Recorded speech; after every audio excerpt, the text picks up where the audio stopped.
Hello. I'm going to tell you let me see how this works. I'm going to tell you a true story about the doctor that saved my life, and my goal here today is to get you so inspired that you're going to want to pitch as strongly as possible whole food plant-based nutrition to every person who walks in your office.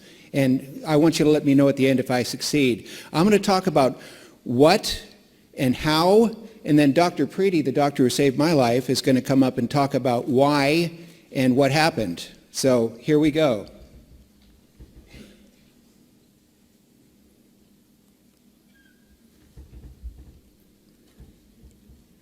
This is supposed to be the advance. Oh, okay. So the first picture on the left is me at age 16 with my high school sweetheart, and her name is Jay. And this was at our junior prom, and do you like that rock star hair? That was really popular in 1976 when this photo was taken. The photo on the left, the photo on the left is me in the U.S. Army about 6 months later, smoking a cigarette in front of a no smoking sign in my barracks. I didn't follow instructions very well. A really funny story, when I got all that beautiful hair cut off, I sat down in the chair in the barber on my first day in the Army, and he said, "Would you like to keep that hair?" And I said, "Yes." So he cut it all off and he said, "Here, keep it." This is next. This is me at age 50. 340 pounds on 200 units of insulin a day, 15 medications, including 3 antidepressants and high blood pressure medication, statins, and medications intended to mitigate the side effects of other medications. I was really a walking chemical cocktail. I was absolutely miserable. To walk 100 yards or to stand for an hour, I had to stack Tylenol and Advil and OxyContin. I mean, it was really, I was out of breath tying my shoes. My life was miserable. My fingers and my hands felt like they were tingling all the time. It felt like somebody was pushing pins into the soles of my feet from the neuropathy. So life was really difficult, and it was unpleasant, and it wasn't fun at all. And I continued like this, and I went from doctor to try to find a solution to this. And every time that I went to a doctor, I found a common scene, and that was about a 5-minute appointment with a doctor speaking to me, holding a prescription pad in one hand and a pen in the other, and what I assumed was listening for the thing that I was complaining about the most loudly that day. So then he would either write a prescription or adjust my prescriptions to try to help me with my situation. And I went from doctor to doctor over a period. I was morbidly obese for about 25 years. And I just kept wondering, what can I do? How can this be better? What can I possibly do? And so over a period of time, I just really started to get depressed and really start to give up. I stopped going outside. I became very reclusive, and I just lost all my friends. My life was really on a downhill spiral. And so one day, after a particularly bad experience, I was on an airplane, and the plane ran out of seatbelt extensions. They had to delay the flight by 45 minutes because I had a 52-inch waist, and they simply didn't make the seatbelt that size. And so there were people around me, and somebody said, "I'm going to miss my flight because this guy is so fat." And it really made me feel bad because I'd never been a burden on anybody before. And, you know, what was next? Was I going to end up in managed care, having to be turned over by 6 orderlies to use the bathroom? I just got very depressed by that. And the very next day, when I did finally get home late on that airplane flight, the very next day, I'm watching TV, and I saw Bill Clinton on television. And Bill Clinton was being interviewed by Wolf Blitzer. This was in August 2010. And I'll never forget this, because Bill Clinton looked better than I'd ever seen him before in my entire life. His face was oval rather than round. The bags under his eyes were gone. He actually looked really good, better than I'd ever seen him. And so Wolf stopped the interview at some point and said, "You know, Mr. President, you got to tell America what you've done." And he said that his doctors had put him on a plant-based diet. Now that really got my attention because I had tried every diet ever commercially marketed in the United States. You name the diet, I had tried it. And I had cycled on and off Atkins for about 20 years at that point, and I'd always been able to lose 40 or 50 pounds, but then I would backslide and I would gain it all back, and I'd feel such shame because I kept failing, and what was the matter with me that I couldn't do better. And I didn't know what was the matter with me because I seemed to be eating the same thing that everybody else was eating. And I just kept getting bigger and bigger. And in my medical appointments, I'd go to these appointments, and the doctor would always mumble something about needing diet and exercise at the end, and I always just assumed that he meant diet with extra fries, and so that's pretty much the diet that I followed. So after I saw Bill Clinton, because I'd been on every diet, like I said, has anybody ever been on Nutrisystem? Yeah, they send you a box of food in the mail. So I got my box, and I ate the box in 3 days. And so I called the 800 number, and I said, how long was that box supposed to last? And they said, 30 days. And I said, you better send me 10 more boxes. So I started calling around and just really dialing everybody because I loved using Google and I was good at research, and I started calling around everybody, and I finally found a doctor, and I asked her, do you know what this Clinton plant-based diet is? I tried to Google it, and Google came up with no search results found. True story. August 2010, you do that same search now, you're going to get 30 million hits. And so she said not only did she know what that diet was, but she practiced it herself, and if I would like to come and consult with her on that, she would love to see me. So I did. And so this is the doctor that I consulted with. Now I'd like to point out to everybody in this room that I do about 2 to 3 dozen motivational speeches per year, and each one of these speeches I show her photo with her contact information. And at the end of my presentation, I'm going to just, on my final slide, I'm going to go over how you can possibly get somebody to do that for you also. So listen up. So Dr. Preeti's going to tell exactly what she did, but what the big difference was, rather than spend 5 minutes with me and push me out the door, she spent over an hour with me on an initial consultation. Really got me to admit every embarrassing thing that I'd ever done in my life. Got me to admit that I'd stopped going outside. I really had no friends anymore. I hadn't been on a date in 15 years. And, because I had ED and I was so obese, I was very ashamed about that. And that's why probably I just stayed inside. And so at the end of our meeting, rather than just give me some more prescriptions and send me out the door, she prescribed 2 things that I thought were very unusual. The first one was a whole food plant-based diet. And it wasn't just advice. She gave me the shopping lists and the recipes and everything, and said that what we're going to do is we're going to meet on a weekly basis going forward. And as we meet on this weekly basis, we're going to fine-tune your program, what works, what doesn't. And she said the second thing is, I'm prescribing a dog from your local shelter. I want you to go out and adopt a dog. And I was shocked by that. I'd never heard of anything like that before. So I said, I'd never had a pet before, Dr. Preeti. And I said, is it okay if I get a cat instead? Because that seemed like less work. And she said, have you ever walked a cat? And I said, no, but I think I've seen it done on TV. And so she just glared at me very seriously and told me to go get a dog. So I said, yes, ma'am. And I went home, and the first thing I did was I went to the Safeways, and I filled the order to fill my pantry and the shopping list and everything. And the first thing that I did that night was I set off the fire alarm in my apartment building because I didn't know how to cook. I didn't know that rice and beans make that much smoke. Because all I knew how to do was boil water and use a microwave. It was crazy. And so I figured that out, and I did actually scrape that, and I had some very crispy rice and beans that night.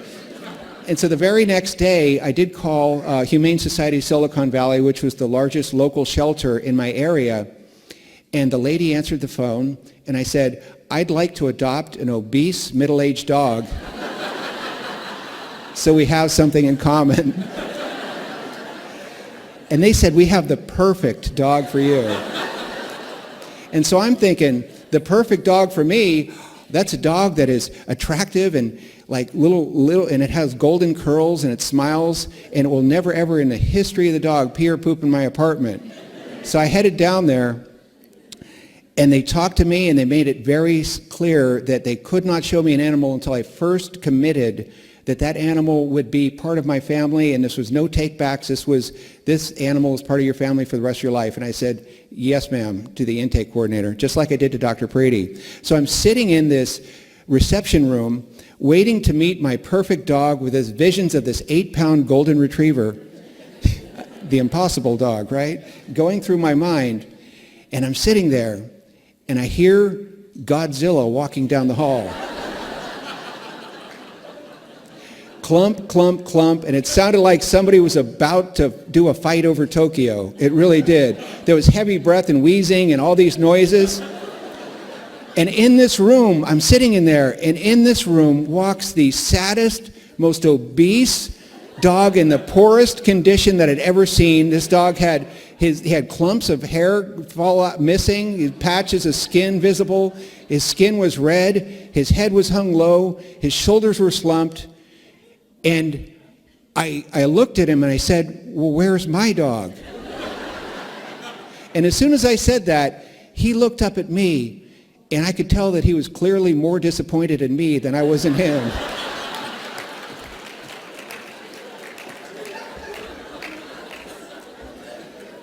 And so she reconfirmed that, well, I mean, do you know a more perfect dog for you here? And I said, no, I don't. The best closing technique I'd ever seen in any sales situation in my life, and I've been in professional sales for 30 years, was, and if you don't take him, he was surrendered for early euthanasia. I said, okay, he's coming home with me. And so that was him when he was looking at me disappointed. And we got back to my apartment, and we looked at each other skeptically from opposite sides of the room for about 3 days. But we did start walking, because part of my prescription from Dr. Preeti was to walk for at least a half an hour twice a day. And the first day we got about 100 yards, and we were just completely out of wind, and we had to relax. But on the third night, he jumped up in bed with me, and I still don't know how he did it because he's so big and in such poor shape. He jumped up in bed with me, and he put his head on my chest. And we therefore developed the strongest bond of brotherhood and the greatest sense of unconditional love that I'd ever experienced in my entire life. It was just extraordinary. And so he loved me so much, he treated me like I was the greatest person who ever walked the planet. So I resolved that no matter what I was going to do, I was going to get through this, because if anything happened to me, nobody else was going to take him. And he treated me so well, I decided that I wanted to become the person who he thought that I was. And that's when I started my journey. So we did everything. I learned how to cook. I took cooking classes, and I learned that these are actually things that I learned how to make myself, and I actually eat. Yeah. So I learned how to make these things and eat.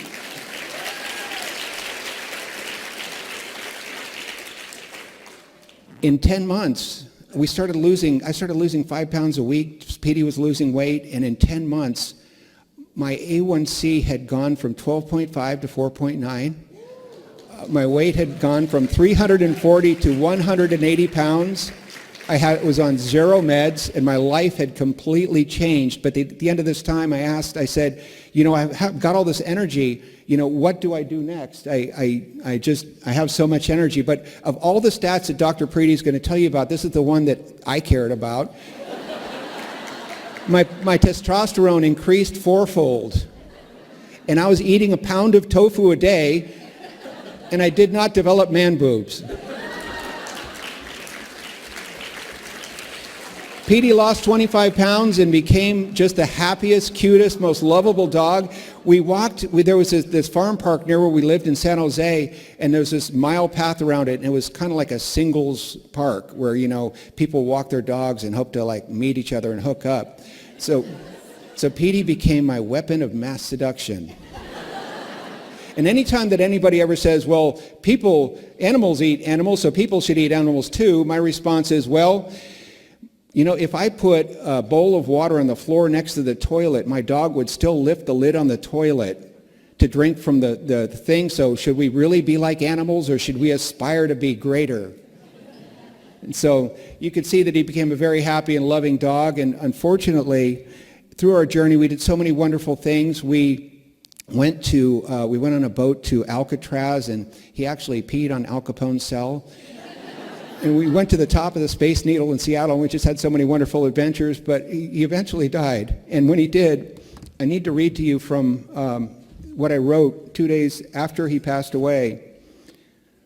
To Petey, I never knew what love was until you showed me the true meaning of unconditional love. I never knew what friendship was or cared about anyone but myself until you showed me the true meaning of selflessness. I never knew what responsibility was until you became responsible for me. I'm a better man in every aspect of my life because of what you taught me. Wait for me at the bridge on the riverbank. Be a good boy, play in the grass and the flowers, and when you see me next, we'll cross the bridge together into our next life. I love you so much and will remember you every day for the rest of my life.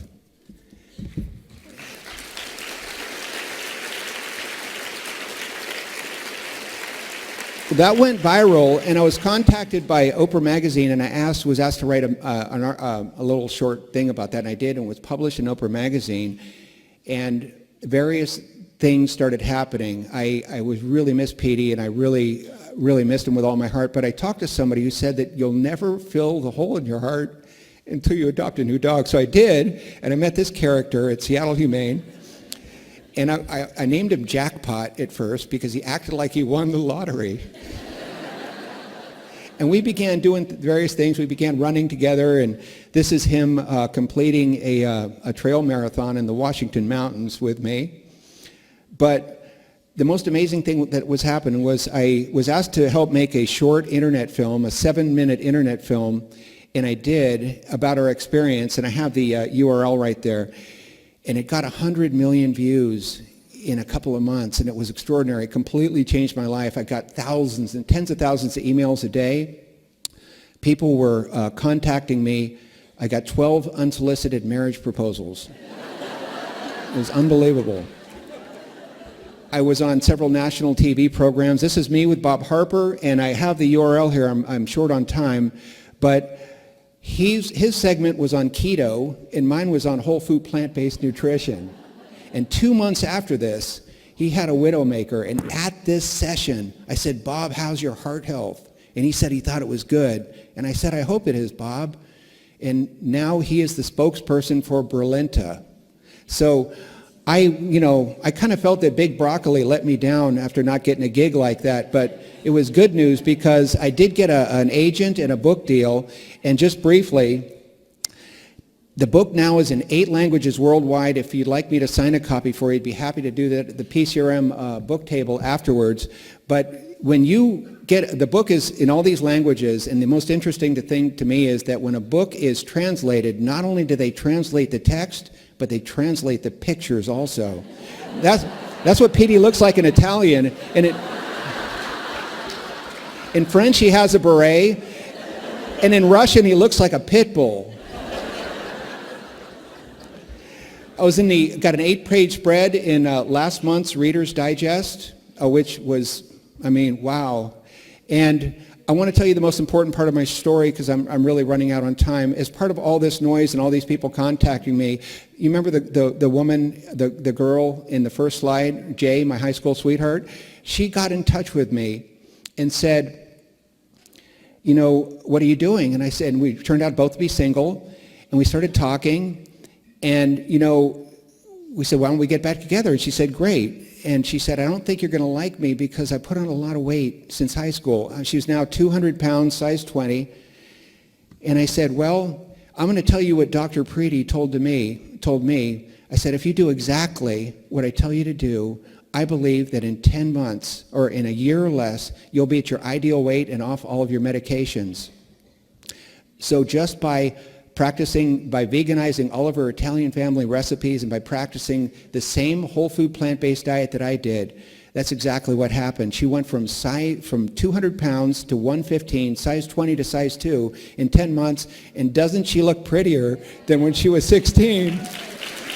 We are totally in love, living a fairy tale, happily ever after existence, and it's all because a doctor took time to help me and explain what plant-based nutrition was all about and to believe in me to the extent and give me the ability to really pull this through. So I did start running extensively, just a little bit, and just because I'm running out of time here, I want to go over the fact that I really started figuring out I was a middle-of-the-pack runner. And I really had a dream. I want to qualify for the Boston Marathon. And so I came and I talked to one of the dietitians at Bernard Medical Center and also one of the doctors, and we really fine-tuned my game. And in January this year, I'm 60 years old. I needed a 3 hour and 50 minute to qualify for the Boston Marathon. I ran a 3:36. And to validate that, I did it 2 more times over the next 2 months. Thank you. Thank you so much.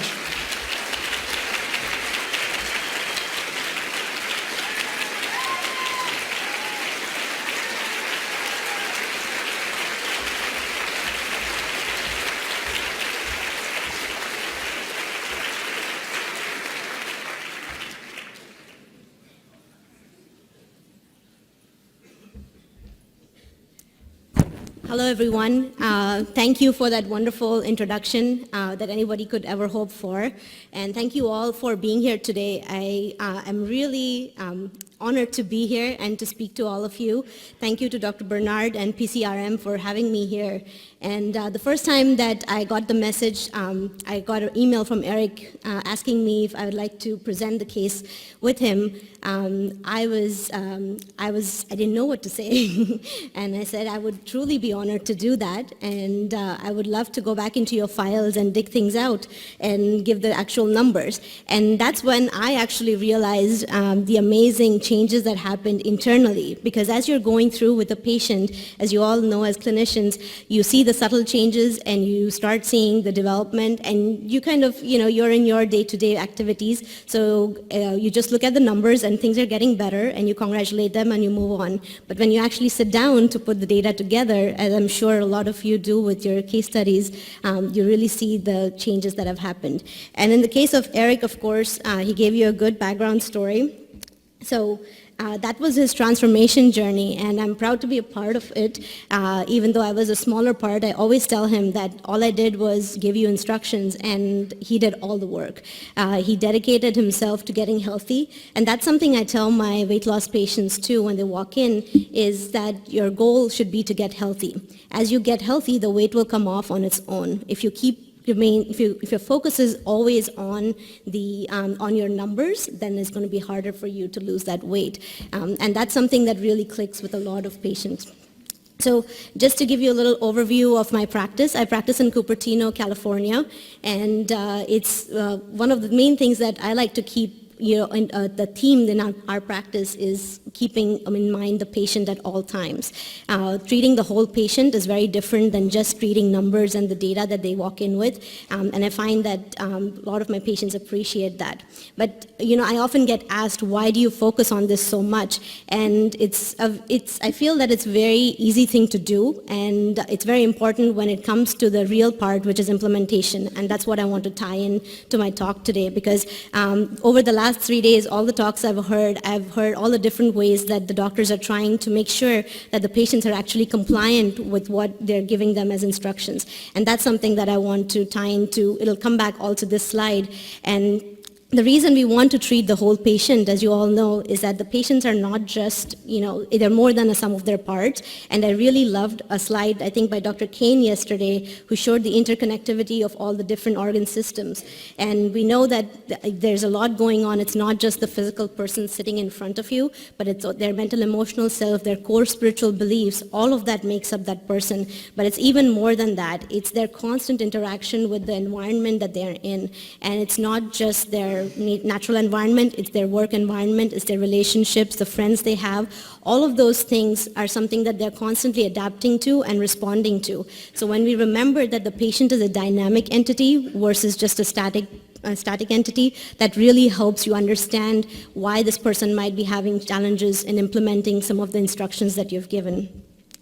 So going back to Eric's case, that was something that at the time I was working with a couple of clinicians in our practice, and they said, this is great, his success story is amazing. We were looking at the numbers. I did have another about 5 or 6 patients who were in the 200 to 300 pound range, but none of them were as successful. They were still on track, they were still losing weight, but not on the schedule that we expected. And Eric was right on the dot. Like every time, every week and every 2 weeks when he came in for his weight check, he was progressing just the way that we wanted him to. So we kind of sat down, and I was given I was assigned the role to figure out a plug-and-play kit, which could be applied to weight loss patients, and with still some room for individualization. So this is something I came up with. It's very simple. I like giving names to things. It helps me remember the strategies. So this was 3-5-C, and it's very simple. The first part just tells you there are 3 phases in every patient's treatment, and I'll go over those. There are 5 factors in each of these phases that I first identify, then describe them, gather as much data as possible on those 5 factors, and then you analyze those, and eventually you have to address all of those in your treatment plan. The plan C is actually not a plan for the patient, it's a plan for the doctors. So when I was putting this through, I just wanted to see what were the common threads in all of these obese patients that I was seeing that really seemed to work in the end. So I'll go over that as well. So 3 phases, the first 2 are basically what all of us do in our daily practice. It's your intake interview, and as Eric mentioned, I do spend a lot of time in the first visit. Typically, the first visit is an hour to hour and a half long, and that's because I am trying to understand that dynamic patient that's sitting in front of me. All the different aspects of their life that affect their health, those are something I like to put in my chart. And of course, the examination is an important part, so we get our objective findings. I also usually ask them to bring their labs in, anything that they've done in the past 6 months to an year, or if it's a significant report, they would bring that in. And then the phase 2 is what you do, based on the data that you've received so far. You assess the data, and then you make the treatment plan for the patient, which I'll talk a little bit more about. And phase 3 is really the major and the most important part, as you all know. And the way that I feel implementation works best is if it's done in partnership with the patient.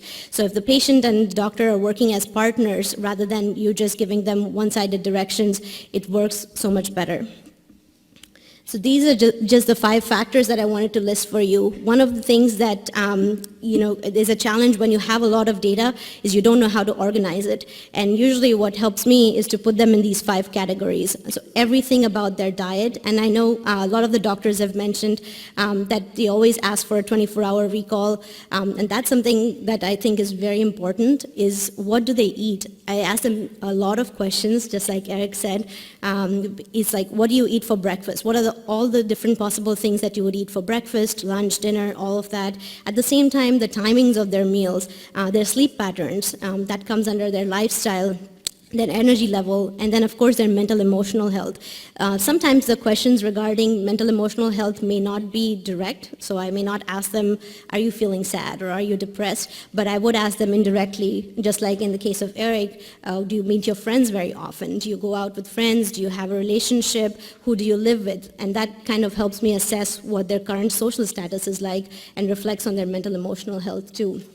I also ask them about how things are at work, if they're satisfied with what they're doing currently, or if they're hoping for a career change, or they're looking forward to even a move in their house. So anything that's happening in their life right now becomes significant.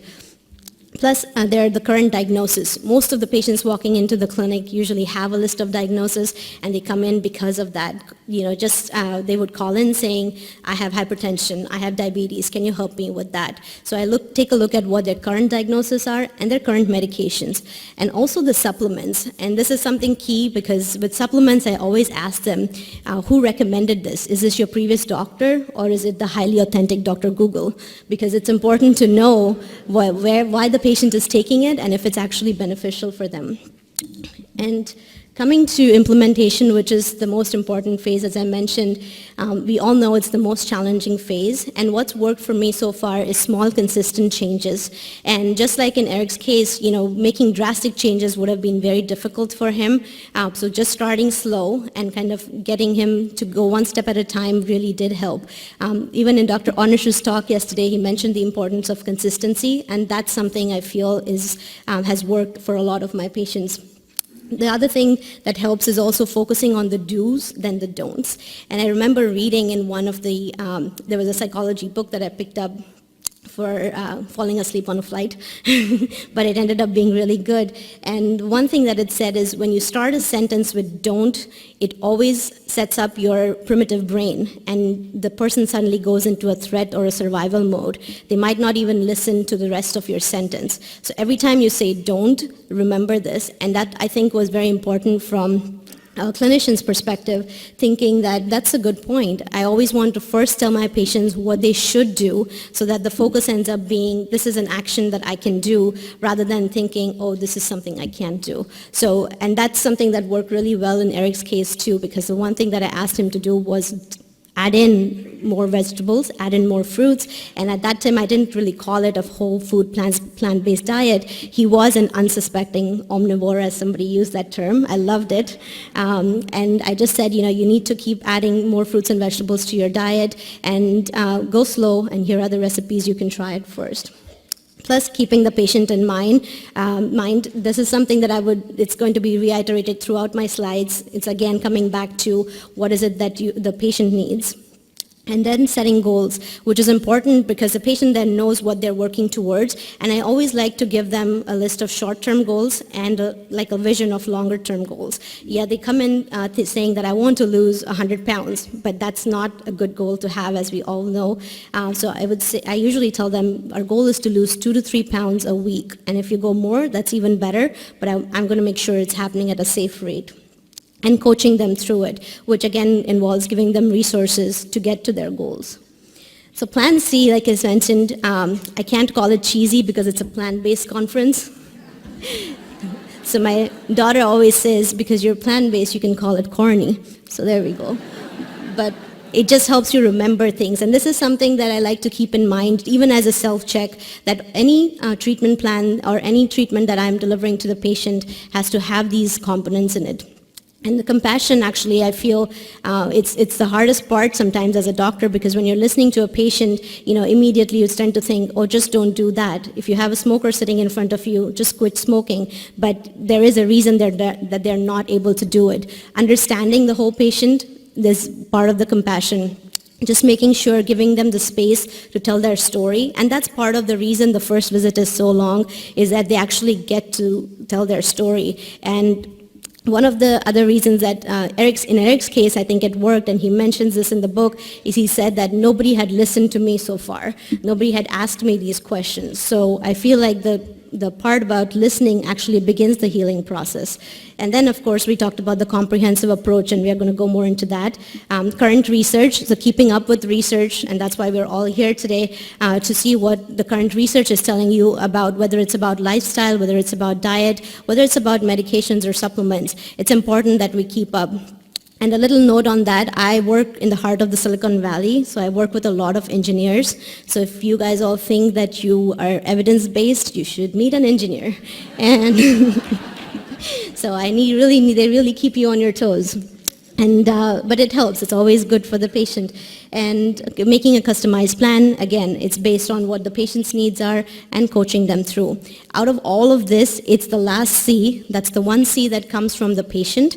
The commitment is what really makes the difference. And in Eric's case, that was, I think, 110%, because he went, I can tell you, he did not miss one single visit. He would be on time, he would be there, he would be eager to check his weight, because I'd instructed him not to check it at home. He would come in, we would take his measurements, and he would be so happy to see that things are going on track. And that, I think, the commitment will come when we educate our patients as to why is a whole food plant-based diet important, what is it going to do for your body, how is your body going to change, and educating the patient of treating the root cause and actually getting to the underlying problem, rather than just following, either taking supplements or medications, or even just following an exercise plan. Eventually the weight is going to come back on.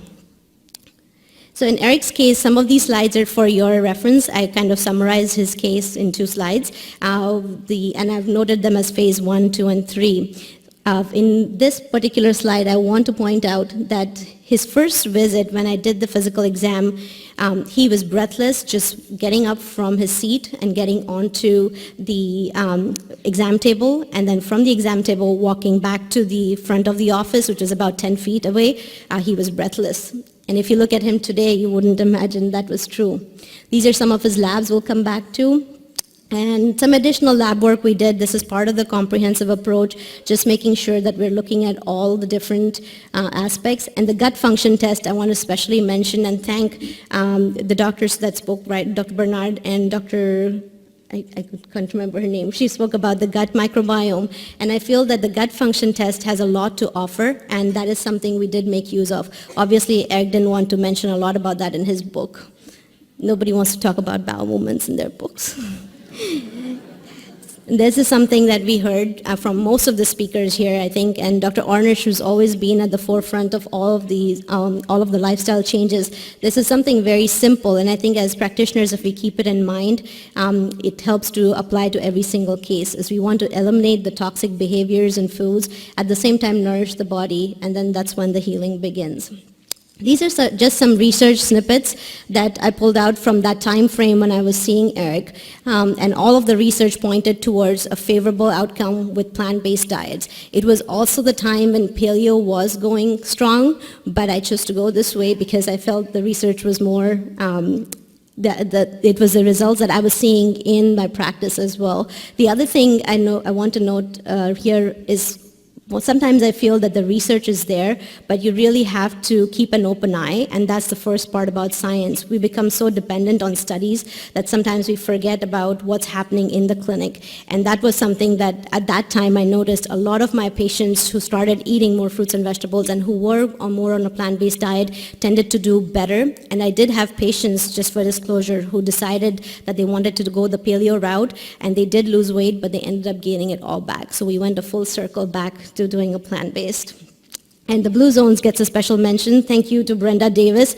I'm a Blue Zones follower too. I really love the fact that you're studying these people in their environment, and that's again coming back to the patient as how they behave and how they adapt to their environment on a daily basis. Just a study for reference, and we come to implementation, which I want to go over. So again, Eric's plan was very basic. It was just add a rainbow of fruits and vegetables to your everyday food. So, and he was given all the specific instructions as to what he needs to do. That, I think, also makes a big difference. With the more specific the instructions are, the easier they're to follow. And along with resources, that is something that makes the patient feel like, okay, this is somebody who knows what I need, and that's what helps them keep going. And there's Petey, of course, smiling there, the camera. And that recommendation purely came from, a way of motivating him to get out of the house and to start walking. And I was truly shocked, but also truly impressed when he said that he had put in motion the application to adopt a dog. So this is what Eric's plan looked like at the end, and this is again in those 5 factors, like I said, those 5 factors that we identified and analyzed. These are the 5 things, or they were put into 5 factor format just for the plan. And I tried to do some color coding there showing the overlap between mental, emotional, and lifestyle changes, because some changes you make can affect more than one thing. And I did want to go over numbers because we all do love numbers, no matter what you say. So those are his LFTs. He did have a diagnosis of non-alcoholic fatty liver disease when he first walked in. He did have a liver scan, and these were his numbers when he had first come in, with the CRP being just very close to 3. And after 16 months, those were his numbers, all clear. Eric's lipids, you could see the whopping numbers on the left side. And that's something that is really amazing to me. And he was already on 2 statins, and he was on 2 other cholesterol-lowering medications and lipid-lowering medications. None of them were having any effect. And the first number you see there in 2011, that's after we had changed his diet, and he had already started doing very light to moderate exercise.